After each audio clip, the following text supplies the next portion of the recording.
5, 4, 3, 2, 1. You're live with Neve.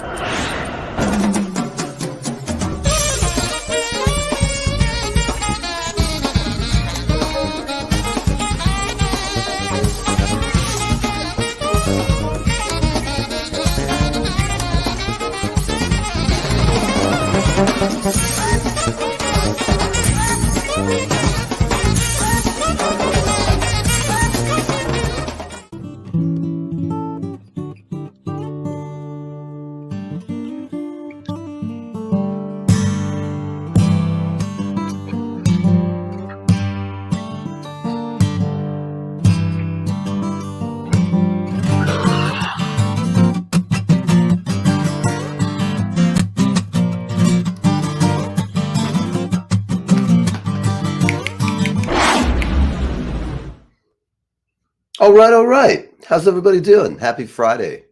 I'm glad you're here. I'm looking at this gorgeous gray. Waves are crashing on the beach. I'm actually really surprised there's no surfers out there today. Usually in this kind of weather, everybody's out there going crazy, and I'm really, it's quite surprising. So for everybody in Florida, I know you've been having tornadoes and all that crap. For all my friends, I hope you're safe. I've seen notes from everybody that you were doing okay, and it's just bad storms. So that's kind of cool. I've got some great guests today. First off, I have, starting off the show, I've got T-Bear, and you guys have had him on before. I've had him on, and he's just an excellent player, and I'm glad to have him on. Be bringing him on in a few minutes. I'm looking here. I always get on the show on Friday, and I try to find a little good news in the news. And once again today, there's really nothing I'm getting too excited about that's really good. Let's see. Luddite teens. The kids, remember this, people. The kids do not like us. We're old. We're crusty. We listen to music they don't frequently understand, or maybe we listen to music that we don't understand. Hey, Gina, what's happening, baby? How you doing? Gina's been out and about, as usual, seeing some excellent music in Southern California. I had a great time coming out. I didn't get to see everybody that I wanted to do, but I'm definitely planning on heading back. And yeah, there's still, I've been starting to look at homes out there and realize, God, it's just like New Jersey. Everything costs incredible amounts, but I'm dipping my toe. Who knows, people? You might see me out on the West Coast before long. I'm doing my due diligence, as they say. So I'm sitting here and I'm looking at all this news. It's all just a bunch of crap. Here's what I'll tell you. It's Friday. I don't know what you guys are doing for the weekend. It's Hanukkah this weekend. So my friends are observing. I hope you have a wonderful celebration, family, and I join you. I other than that, I've got my Highlands Horror Film Fest. This is the shirt from last year, but I have to tell you guys from the Film Fest, thanks. It was really actually a very quality shirt. And a lot of times people give you a shirt and it's like, it's a throwaway, but good to see everybody here. Hi, John. What's happening, buddy? I'm glad you're here too. So rather than me sit here and muck around and talk and yak, I've got T-Bear here from out in LA. And for those of you who don't know him, you should.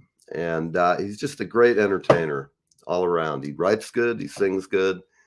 He can do it by himself or with his band. And the songs he writes, it doesn't matter if he plays it himself or if he does it with a band. It's just got good bones. It's got good lyrics. And the man can sing the blues, amongst other things. He's got it. Whatever the X factor is, he's got it. And he's one of the hardest working guys in showbiz. Hello, Veronica. Welcome. I'm glad you're doing well down in the Antipodes. I know it's, I don't know what your weather is. I know it's coming out of the winter. So I hope you guys are getting some good weather and all that crap. But enough about that. I think I'm just going to go ahead and bring him on and just see what's going on out in LA from the T-Bear perspective. How about that? What's happening? Oh, I don't hear you. I'm right now. How are you? I'm good. Can you hear me? I hear you great now. Okay, good. Yeah, I just looked down and the mic was clipped and I didn't know if it was on your end or mine, but we're here. So what's going on? You got so many cool things happening lately. Just got some terrible news that Dino Danelli died. Yeah. What a what a drummer who set the tone for generations of drummers, myself included. I played with him in 2 bands, Mm-hmm. and man, he was. I think he was probably, if not the one of the best rock drummers ever. I think that I agree with you on that. A lot of people, the younger generation, don't realize. I mean, the guy was ahead of his time for sure, and Way ahead of his time. I mean, and just he had that X factor. You always look at people, and some people That said, he was the best rock drummer he ever heard. So yeah. Who said that? I'm sorry, you broke up a little bit. Stephen Van Zandt. Ah, well, Steven Van Zandt, he's one of our neighbors here in New Jersey, and man, he is the man. He's got a great band, and I'll tell you what, he does a lot of good stuff around here in the Asbury Park area for New Jersey music. He's a mensch. That's all I can tell you. The guy, he's excellent. Well, Dino played whole band, and man, when I met Dino after, of course, after the Rascals thing, but I was in a band with him called Bulldog, and in another band called the New Rascals, and I remember that band. And Gene Cornish was of course, the guitar player in the Rascals, and he introduced, and from then on it was on. So it's terrible news. Dino was a great guy. He was a good artist. He was a really good artist as well. He was a good painter. Really. Yeah. And, it's funny how that sort of goes hand in hand with a lot of people having artistic skill, and I can write well, but as far as drawing, it would look like something primitive Aborigine drawing. The other passing of note this week, and I hate to be a bummer, it was Kim Simmons from Savoy Brown. Another great guy who I ran into him in Florida a few times playing gigs where I got to jam with him once or twice in Winter Park, and a great guy. From the same label, we were label mates, and actually talked about us, collaborating on something, and unfortunately, yeah, boy, this year's just going out like the last couple of years. They've just been hard on the music business and people's friends and family, and I mean, all of us, who knows? We live in this era now where we're going to be vaccinated. It's just, we live in crazy times, and it's okay because we've always had crazy times. And then people like us who are musicians and who are artists and who write, we kind of help give people a little therapy. I read today, I was looking over your page, and I noticed how it made sense to me, because what you said is what I try to do. You said, I'm here, I play some music, I sing, I give you a half hour to take yourself away and just kind of enjoy life instead of all the miseries. No matter how hard I try. It's supposed to be, we are, the minstrels, just like in the medieval days. Yes. Minstrels that came into the court that, took everybody on a little journey. And that's what I do when I write songs. I try to, write a 3, 4, 5 minute movie sure you can see and relate to, and it's having maybe touch you in some way and make you inspired, or take away some of the things you're going through. Yeah. You have a great knack, I think, and you've been writing a long time, and it's evident because when I listen to your songs, I listen to all kinds of songs, not just the famous ones, but a lot of people come across my desk, and I listen because there's a lot of great talent out there that nobody recognizes. But you've been doing it long enough that when you write a song, like you said, you're painting a movie. It has a beginning, it has a middle, it has an end, and it's got structure. And I'm of the opinion that songwriting's been declining in many areas, from orchestration to the diction used, the language that's used. It's just different. It's not like when we listened to growing up, the first time I heard the Beatles or Pink Floyd or Sympathy for the Devil with the historical references and things like that. Good music should really take us into a place that is like a movie, but it's in our ears, in our head. Absolutely. And I think your imagination to listen to a song like you've written, people can go, I've had this feeling. I felt the same, or it's almost like they feel like you've written it for them. And that's really important. And I admire you, and I'm not here to, blow smoke up your tail or anything, but good talent should be recognized. And I've enjoyed everything since I've first heard you, and look forward to see what you got coming down the pike. Well, we got a new one coming down the pike. I'm just finishing up a brand new album, and actually the interesting thing about this is it has not been done in a recording studio. It's been done in home. And so I went over to Lawrence Juber's Right. house, and LJ and I, we I play in his band. Sure. And we know each other since 1979. Right. Long time relationship. And with Tony Bronigal, and choose. I had about 25 new songs, and we chose about 11 or 12 of those that seemed to work together and have right cohesiveness. When you and Tony and him play and do your gig, which I've seen a bunch of times, it's great. I just had a floodlight collapse here in the studio, but that's okay. It's poltergeist activity. I'm telling you, man, it's been happening. I know. At any rate, everybody in your band is just so cohesive that you've been playing forever. And it shows. Well, we have a good time. I just played with LJ up in Santa Barbara 2 nights ago, and did a lot of Christmas songs, and that was the theme of the night. Let's see. Last night I played with Walter Trout. Yes.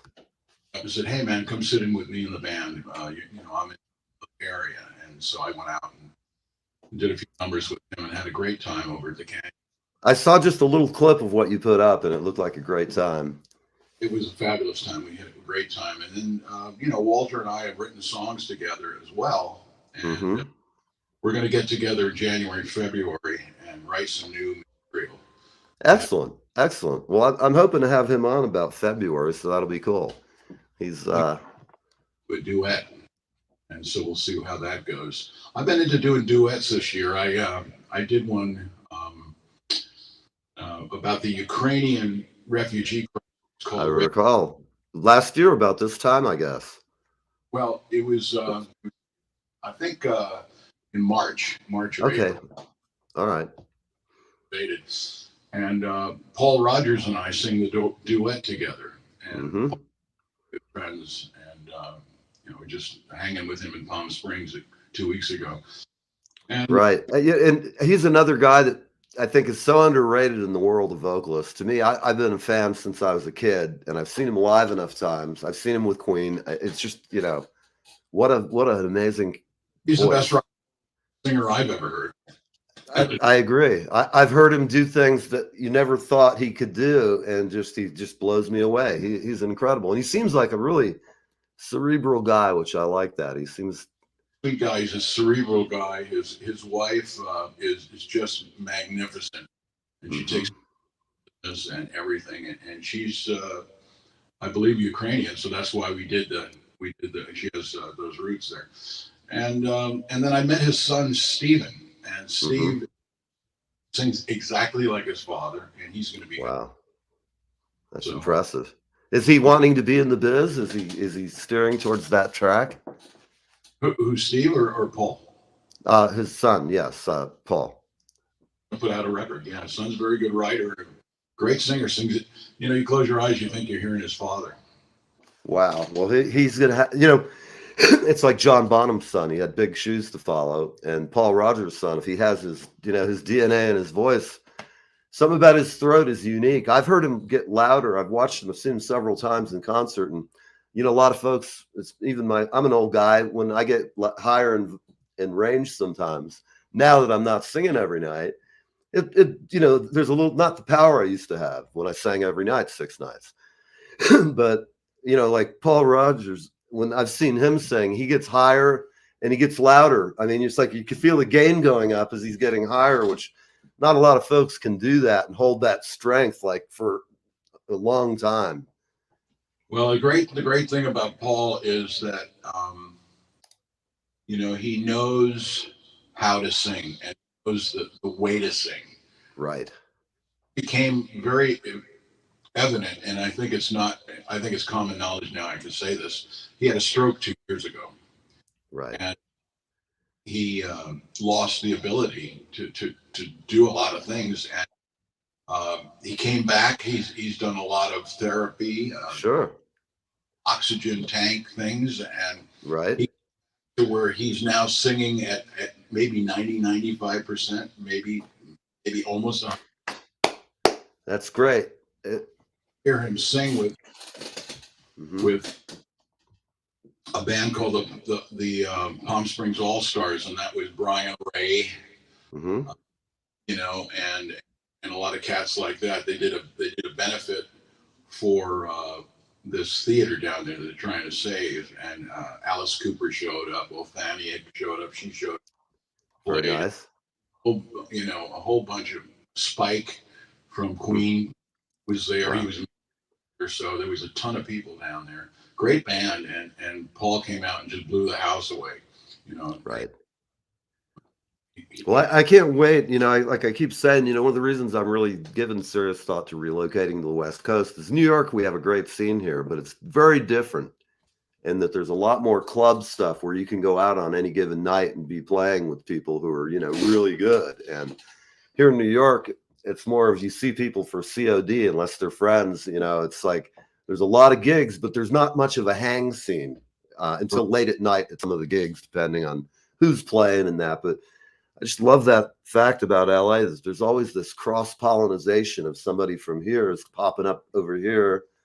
it's interesting because there's not a lot of great clubs to play, but there are a couple. But now they're starting to become kind of an interesting vibe going on where there's this little small music venue called the Trip. Mm-hmm. It's in Santa Monica, and I've been going down there Mm-hmm. and playing there just alone at the piano, Right. vocals, trying out my new songs on people, and just if they work. That was the way it used to be Right. in New York, Mm-hmm. and in some of Right. the where they had open mic night. You'd come down there. Yes, and there's still some of that going on in Brooklyn and in Manhattan.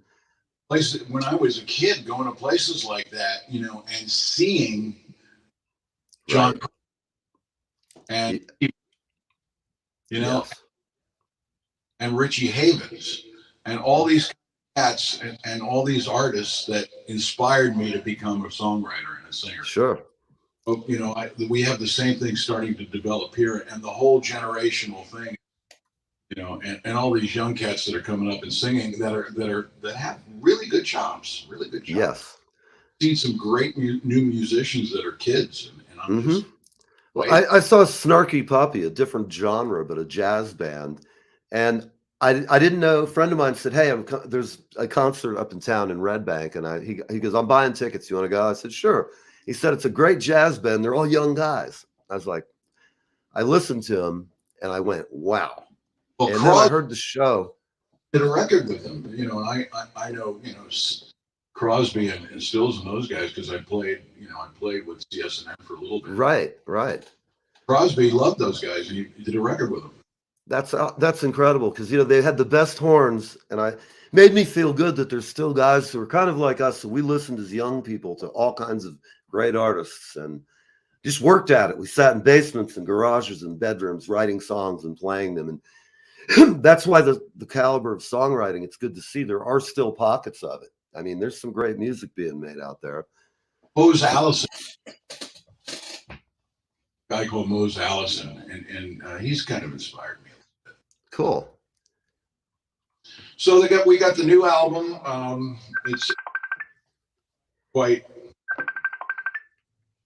We will have it done, I guess, mixed in the spring, maybe Excellent. late.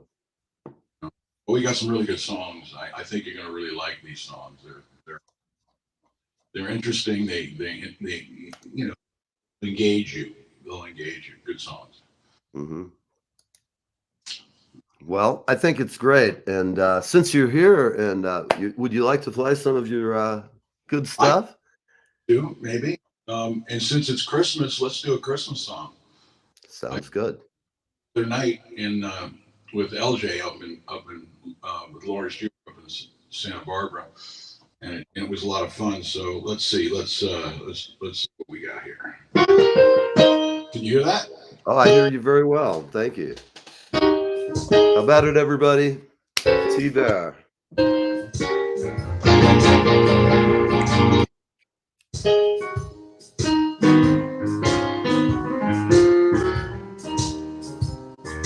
All right, everybody, we got the T-Bear on Live with Neve.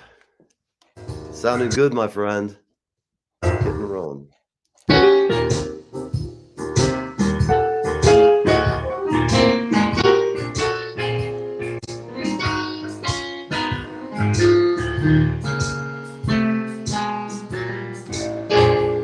With Christmas time, baby, and the snow is falling down. I said it's Christmas time, baby, and the snow is falling down on the ground. You be a real good girl, 'cause Santa Claus is back in town.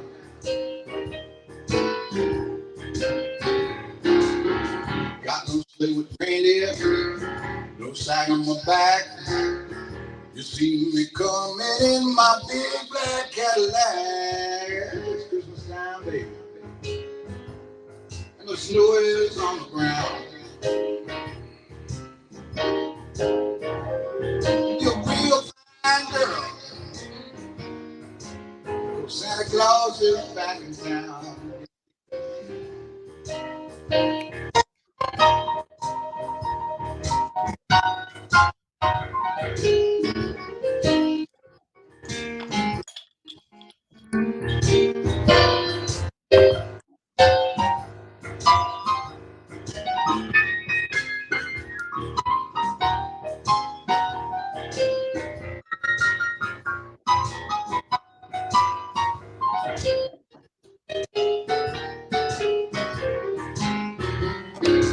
Hang up your pretty stocking, turn off the light.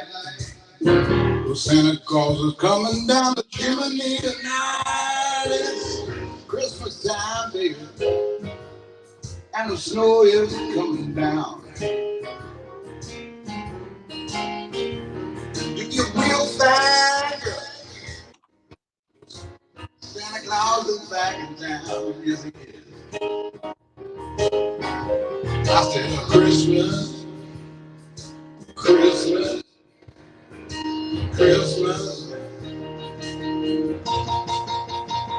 Well, it's Christmas time, baby, and the snow is on the ground. Well, it's Christmas time, baby, and the snow is coming down. You be a real good girl, 'cause Santa Claus is back in town.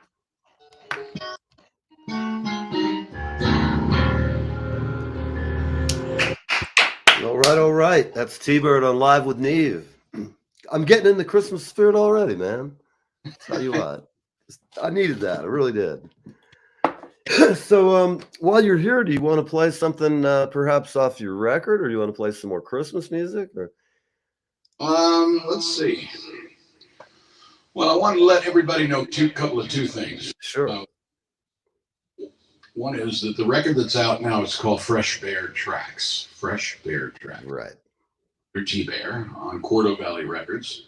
And that's been sold out twice now, and they've restocked. So if you guys want to get any of those CDs, or if you have a CD player, or if you want to download, they're on all the streaming platforms. The record went to #1 last summer in Europe, so that was good news. So it's called Fresh Bear Tracks, and I think you guys are going to like it. It was a love of mine to make that, and it's a joy. It's a joy. A lot of good songs on there. Great players on there. Stephen Stills, Robbie Krieger, Edgar Winter, Tom Scott, Ben Montench, Mike Finnegan. Everybody's on that line. So they're pretty good for a bunch of beginners, man. It was really that is other thing I want to do is invite your listeners to my little hang, which is on Tuesday from 1 to 1:30 in LA time, and it's called Live from the Bear Cave. Live from the Bear Cave, and it's 1 to 1:30 Facebook Live. It's Bear Facebook. Come in there on a Tuesday and enjoy. I've been doing it for a couple of years now. We have a whole crowd of people that come on, and a lot of fun. And it's kind of like a show. It's a really good show. Well, it's like my show, but better. I'm kidding. I love your show. You know what? I watch your show every week whether I can see it live, which doesn't happen sometimes, but I always get home and I'm like, I got to see what was on today. Because people, it is a great show. In all seriousness, he has excellent guests, and he's just, all around good show. And I'm glad you're doing it. New one, okay? Here's a brand new one, so I'll just lay it out there. This one's is called Before the Fall, and has a lot to do with what we've been going through, and you can it's about relationships, and it's about the world and the relationships in the world and the relationships in your life, and I've kind of based it on a classical theme. So let's see if we can play that.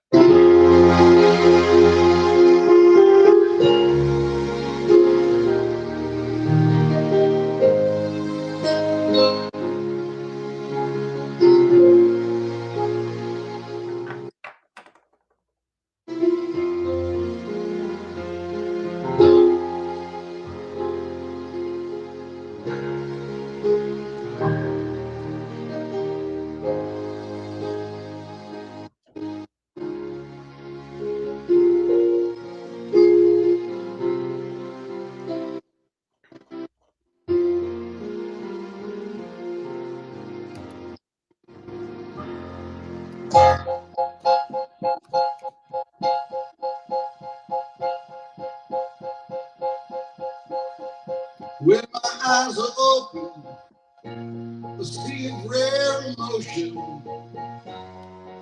I feel your breath in me. I've given you my key, hanging on to you so dearly, but for the grace so I clearly, and I strengthen my door with a shove, and I wait for your love.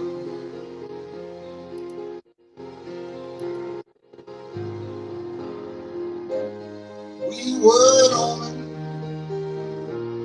we were chosen, until the fall, we had it all. I sent for the Savior, released on good behavior.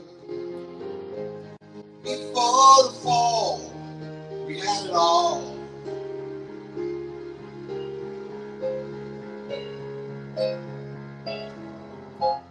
Electrified soul is spoken, the toes of the bell awoken, so I wouldn't falter. Lit candles on the altar, hanging on dreams so dearly, but for the grace so I clearly, and I strengthen my door with shove, and I wait for your love. We were omen, we were chosen, until the fall, we had it all.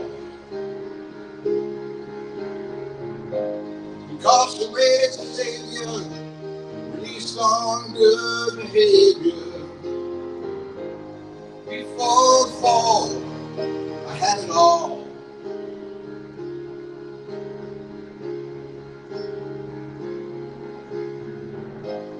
Oh, oh, before the fall, I had it all.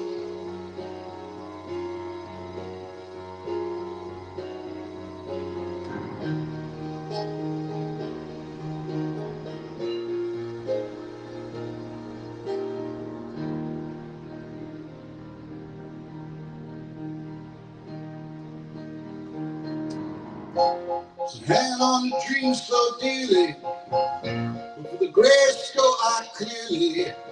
Then I sleep in my door with a shove.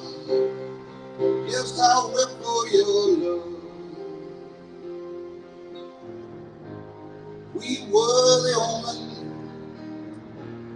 we were chosen. Until the fall, we had it all. We sent for the Savior, released on good behavior. Until the fall, I had it all.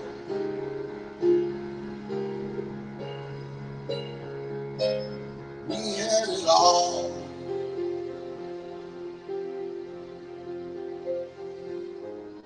Oh,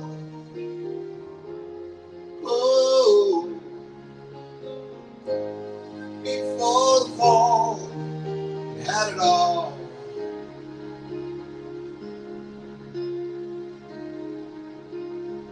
We had it all.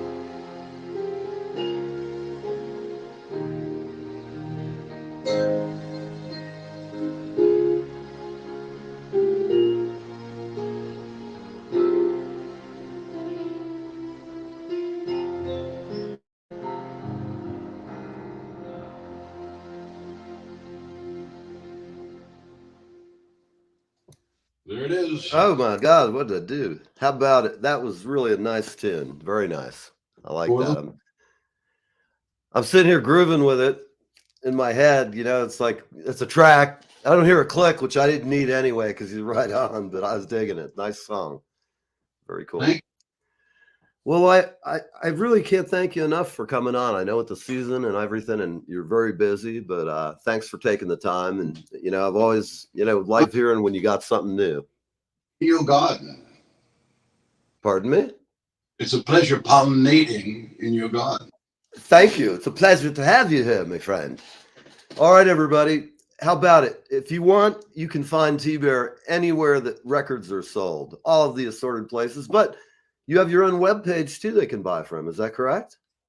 Yeah, you can just go on to Quarto Valley Records or iTunes or Spotify or Amazon. Oh, right. All right, people. If you can't find this guy, you know where to find me. And you should be able to find him pretty easy. We got a few people here. Just want to say, great record. Thank you, Gina. Gina, thank you for everything you do. I appreciate you're always here. And Rick Davis, I wish you a great Hanukkah as well. I hope you'll have a wonderful celebration with your family. And I look forward to sharing with everyone their celebrations. All right, everybody. I'm going to take a quick break.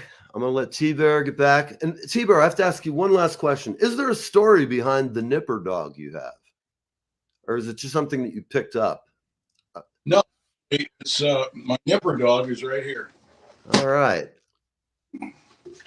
I'm a big fan of Nipper because when I was a kid, I thought it was cool. What can I tell you? Nipper and I have been hanging since 1978. Excellent. Got him the day that I signed my recording contract with RCA. No kidding. Yeah, Did you get it? Did you tell him this is part of the deal? They gave me this chicken salad sandwich on rye, so I think we were. That was the. You probably. I'd prefer the Nipper to the sandwich. Salad sandwich, but I love the Nipper, and I still have them right here. I think it's a great story too. I've wondered about it every time I watch the show. I keep going, I wonder if he bought it, or if it just looks like something that was a promotion piece from RCA. So I guess that's right. That was their brand, you know. His master's voice. Master's voice. That's right. Absolutely. All right, man. Well, I'll see you. I'll talk to you before the holidays and stuff. And I'll see keep on keeping on, man.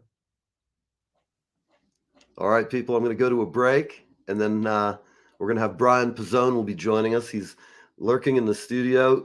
You have thanks from down south, from down in under the underworld. Veronica Ebert says thank you, and she'll be picking up one of your CDs. So, all right, everybody. I'm going to just bring us out to a break. Go buy some stuff from Rich. or T-Bear rather, and I'll see you soon. All right, we're going to go to a break real quick, and I'm going to go ahead and say hello to Bryan, who's back in the dressing room. He's getting dressed, and he's dressed for success like I am. Highlands Horror Film Fest, people. Keep watching. It's going to be good this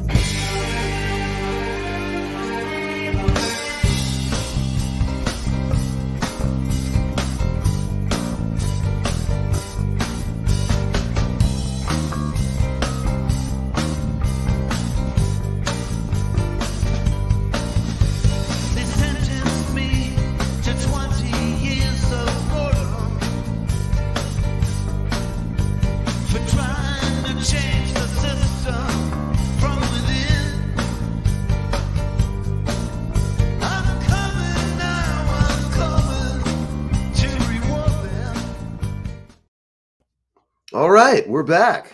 How's everybody, man? I hope you're having a good Friday. I am. I'm feeling great. We're playing some Christmas music. We got all this good people and good friends here to join us, and I'm thankful. I really am. If any of you guys are feeling a little down over the holidays, it can hit us all. And there's still a lot of good that outweighs the bad. That's all I can say. And I have a lot of optimism for people, and whatever anybody's going through, if it's a hard time this holiday season, well, it'll get better with any luck. And 'tis the season. Yeah, Veronica, I know you're a big fan of Bryan's, so I'm going to bring him on and let's say hello and see what he's doing. I'm just going to let him finish his drink. He's chilling in my well-appointed green room. He's back there. He's got a couple of women, and he's just acting like the crazy piano player. Here he goes. Hey, man. Hey, man. How are you? Here. Oh, fine. Just it's nice. I have some free time today, and it's good to be here. Well, I'm glad. It's good to have you here, man.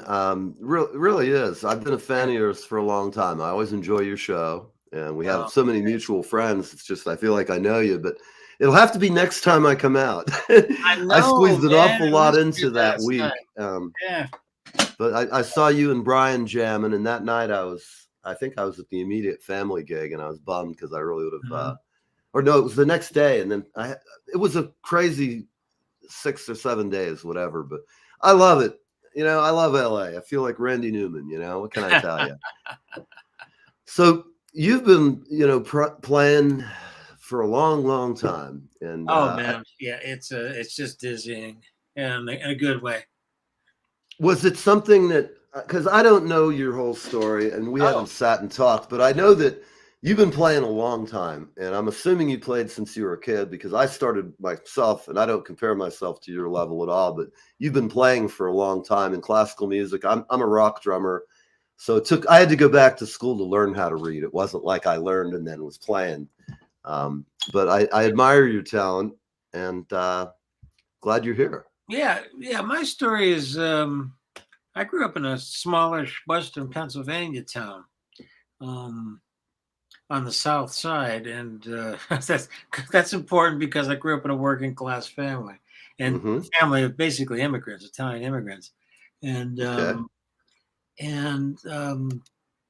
my mom got pretty sick after she had me, about a year and a half after, and she had to basically, she was laid out and she almost didn't make it, and then she ended up in a wheelchair. So when she got sick, I was about 1.5.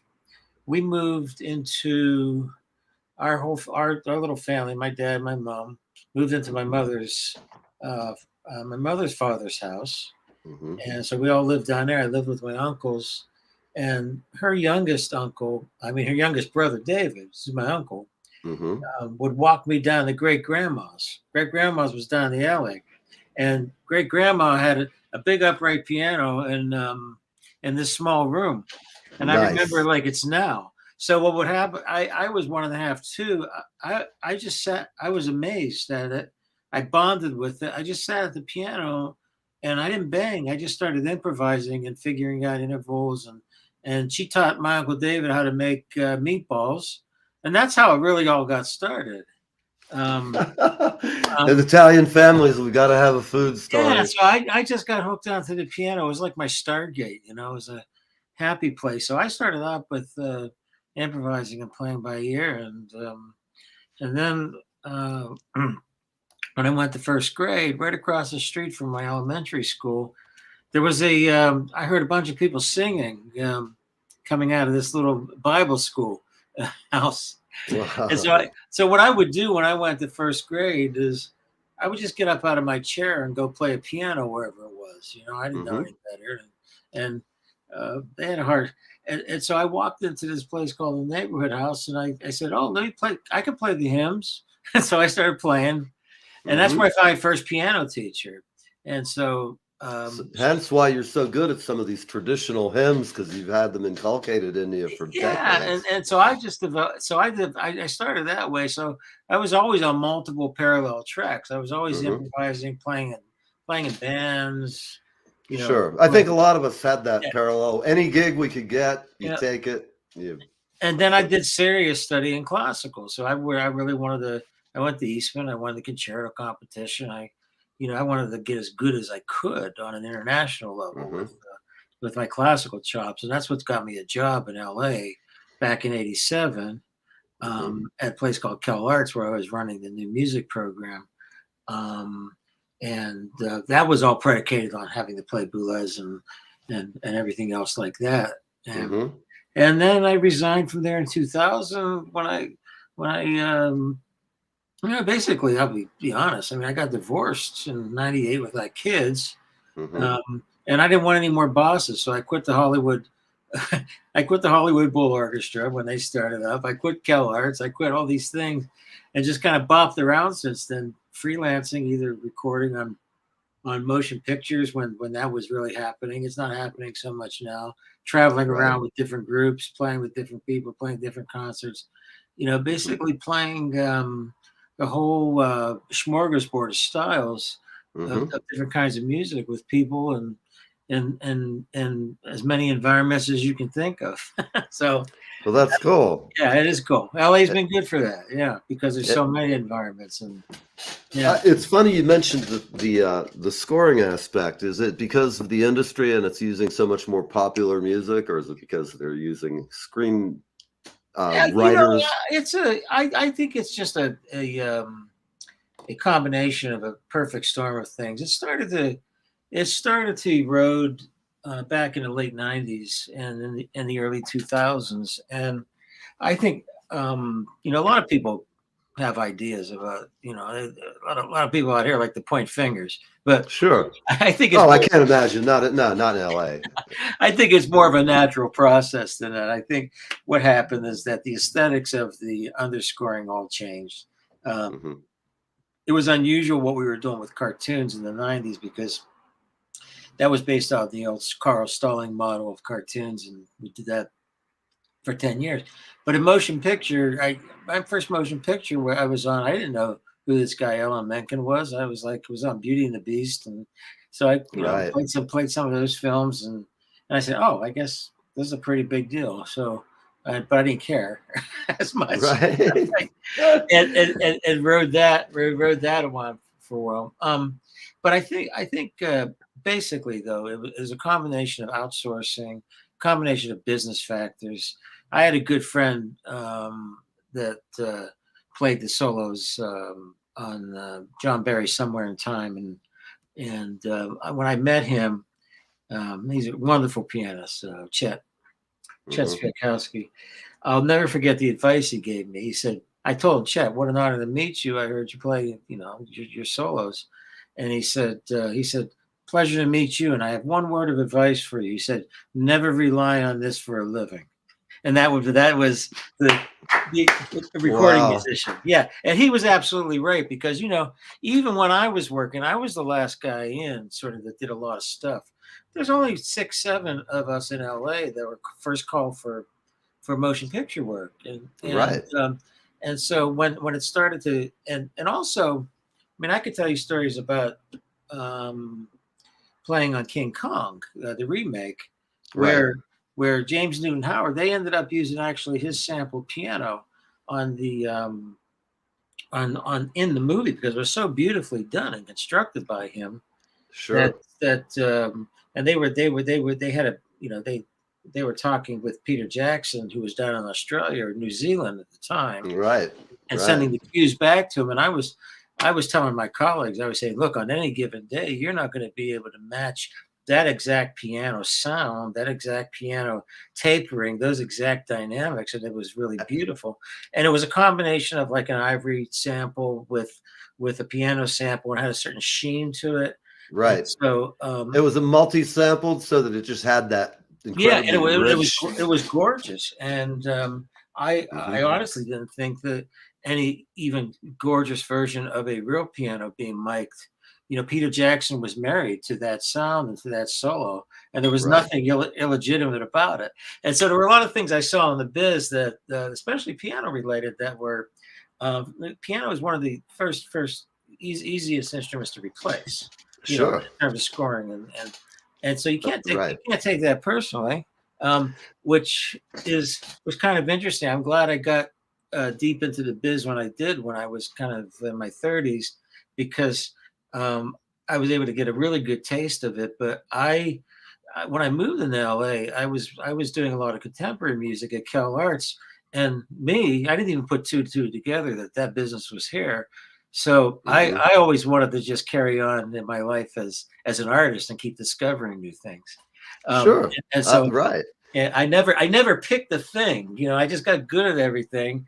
And I said, well, I don't want to be the avant-garde pianist. I don't feel like, running around and doing a bunch of concertos. I don't feel like doing chamber music. So it's kind of, I think, like putting a new jacket on.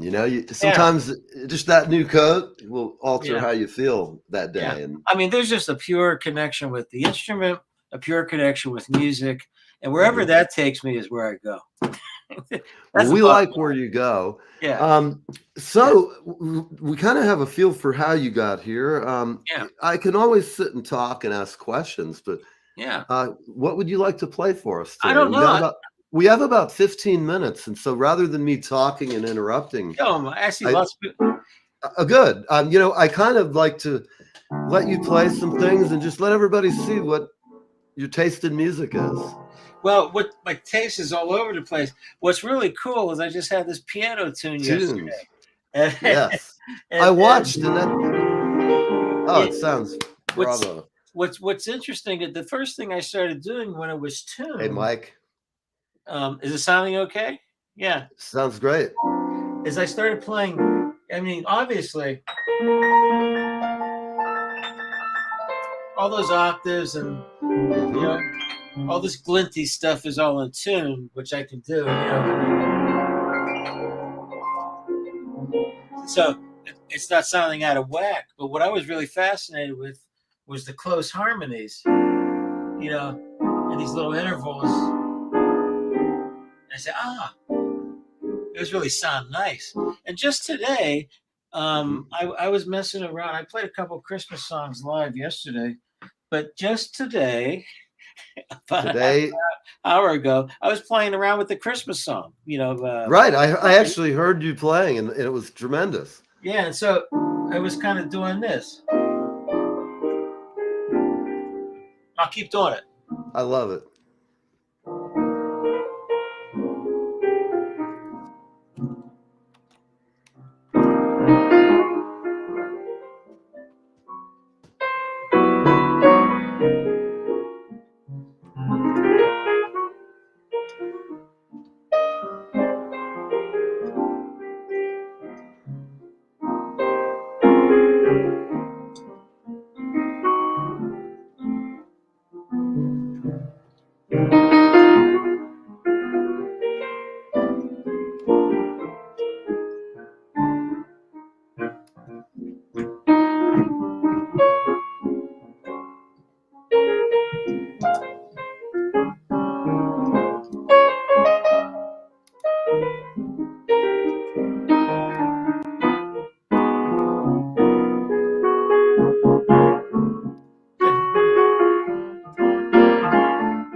Wow. I just felt like going out there a little bit. Hey man, I'm glad you did. Put some classical stuff in there and put some of the just the last 2 days I've been playing these close harmonies and more jazz than I usually play. But a lot of times I'll play abstract stuff that just free improvisations on my feelings about the solstice season, or it'll be a classical piece. It's whatever strikes me in the moment. And then I do some live concerts where I do the same thing. So yeah. Well, I really like that because you were that's what I like is just watching you. You can see your thought enveloped and hear it rather than watch it. Of course, somebody really versed at reading music might be going, "Holy shit!" But I'm just listening. It's funny. A lot of your shows over the past couple of years, if I'm practicing and there's nobody home, I'll put one on and I'll just let you play in the background, my headphones, and I just jazz along with it. Because for me, it's training for unforeseen things coming out of the great ether out there. Wow, I'm listening to you play, and I do it with all kinds of stuff like classical music in general, mostly. But I just do it because I can sit down and play any pop song and rock and roll and knock it out, just get it done, But I like jazz and a lot of other stuff. I love playing, acoustic percussion of various kinds.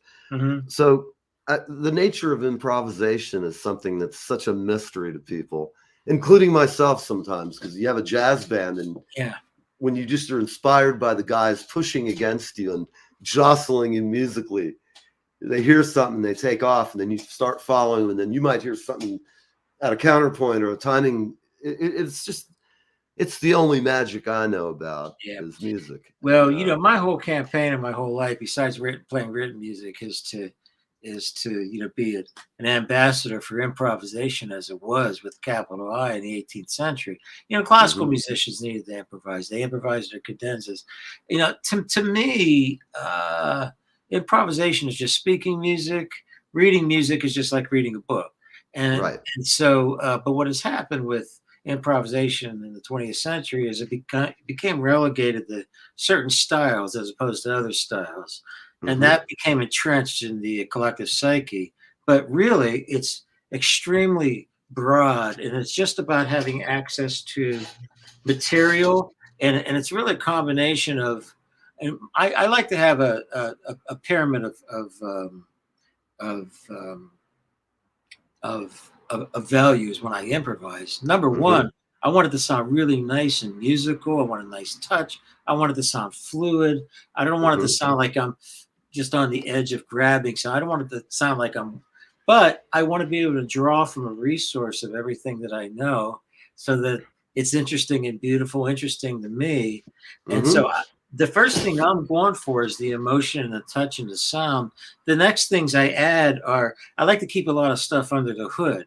Sometimes I like to open up the hood a little bit. Sometimes I like to close it, It's just, like if I were doing a classical thing, one of my favorite old classical Christmas tunes is this one.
What great stuff.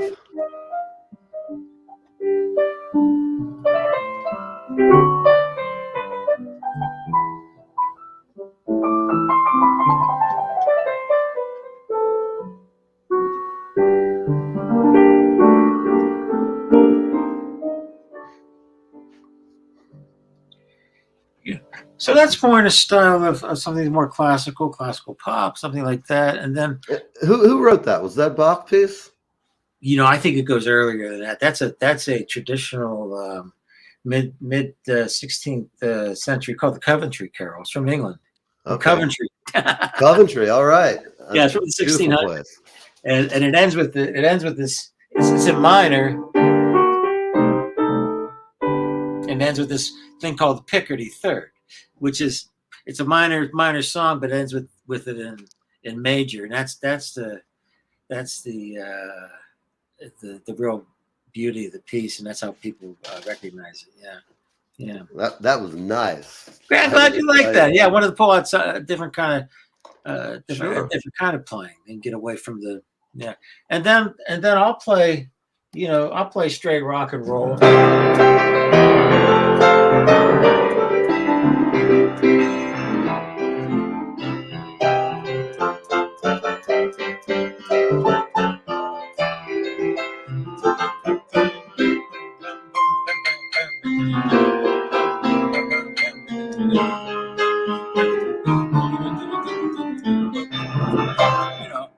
Jingle bells. I love it. Sorry, I'm being really spontaneous here, man. Oh, it's great stuff. It really is. I miss just having the time where I remember being in music as a kid and we just hang out like in band class. I wasn't in band class because I didn't want to march. I didn't want to be in marching band. Oh, so yeah. I said, well, I'll be in jazz band. I can play stage band and play all like Stevie Wonder songs and stuff that I like. Oh, cool. But it's so weird. Like the joy of just hanging out with a musician where you're just hanging a couple of people and you have a few hours. So many great things can come out of it. Like we could sit and jam on a classical motif and you never know. The mind's a mysterious thing. You might be writing lyrics in your head or. It's just cool to hang out with other musicians, like really casually, because I'll be doing a gig and there are other musicians. They go, come on, let's go hang out at the piano. And then we play together. It's like, are you a fan of Keith Jarrett and some of his improvisation? Oh yeah. Oh, I'd love everything Jarrett did. I was influenced by everybody when I was growing up. I'd see these records with strange titles on them. Macrocosmos, George Crumb, Messiaen, Tarangulila.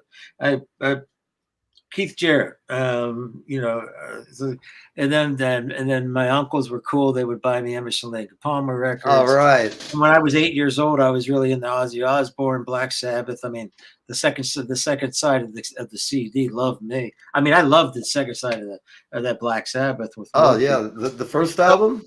Yeah. Oh, that was a great record. I bought Grand Funk Railroad albums, and then Yes is one of my all-time favorites. Me too. I love it because of the orchestral stuff going on. And I've gone to see them live more than any other rock band. Yeah.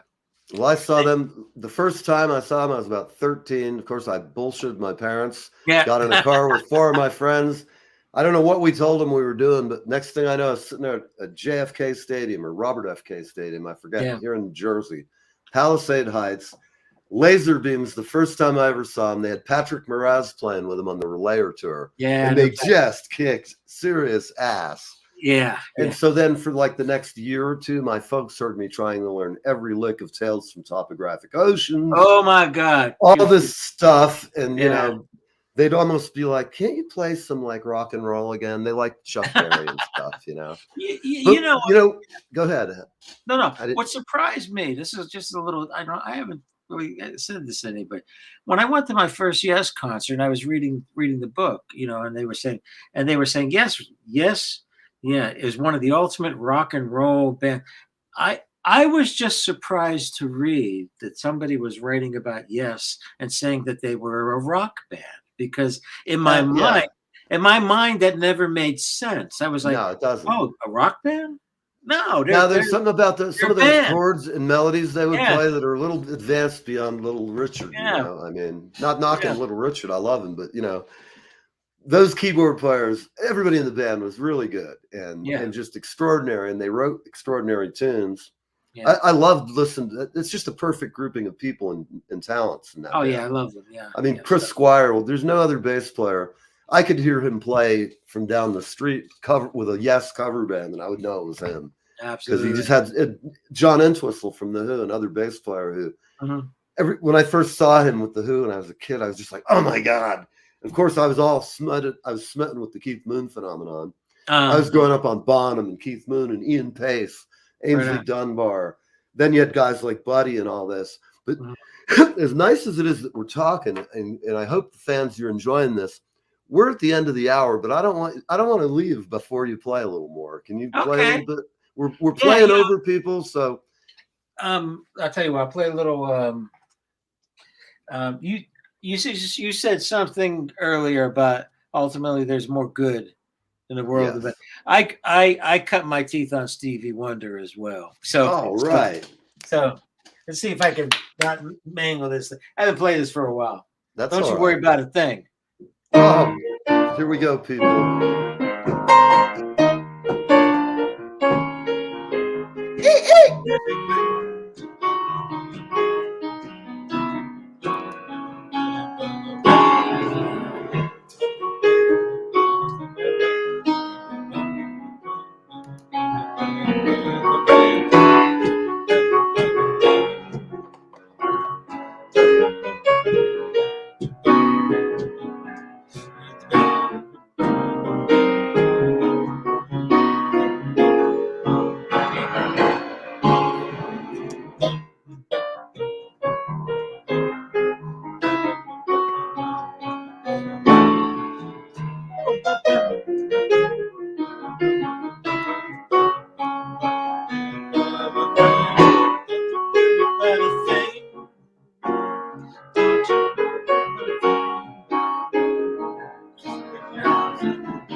Everybody, thank you very much. We've had the honor of having Mr. Bryan Pezzone with us. Bryan, next time I have you on, I got to have you on for the whole hour, man, because we can talk. It's a pleasure to be here. It's really such a cool hang. Yeah. Well, it's definitely a cool hang, and I'm going to be out in California again soon, like maybe in January. We'll see. So if I do, we'll hook up. And I know Brian's coming out, isn't he? Like, well, see, that's what I mixed up. I know he's coming out here in January. And I thought we were going to do the show, and then I just got your message today I said, oh, well, I got a gig later on, but I can still do the show. It's so funny, man. I'm sorry because I've sent stuff out, and a lot of times I work late at night, and so I just it's on me too. I've been doing this ever since COVID lifted and gigs have been coming back. I've been double booking things and double booking things and double booking things, not writing some stuff down. It's like, so I get busy, and you know what? I'm waiting on my new day timer for this. I'm out of day books, so everything's written. Oh yeah, I ordered mine online, dude. And this is my famous. There you go. You got it already here. Right Good there, for you. Yeah. Okay. Well, everybody who's watched it, I really hope you guys have a great Hanukkah. I hope that you're with family and you have a wonderful time. And I love everybody who watches the show, and I mean that. I appreciate you watch it. We're just here to have some fun, and I hope that's what we do, because that's all it is. It's just simple rock and roll and fun and music of any kind. I don't know every kind of music, but I know it when it's good. And I know it when it's real good. So we're out of here, people. Bryan, I'll talk to you in the next day or two. I'll see you in the Ethernet. And thank you for being here. Thank you. We're out of here, much, people. Bye-bye. Live with me. 5, 4, 3, 2, 1. You're live with Neve.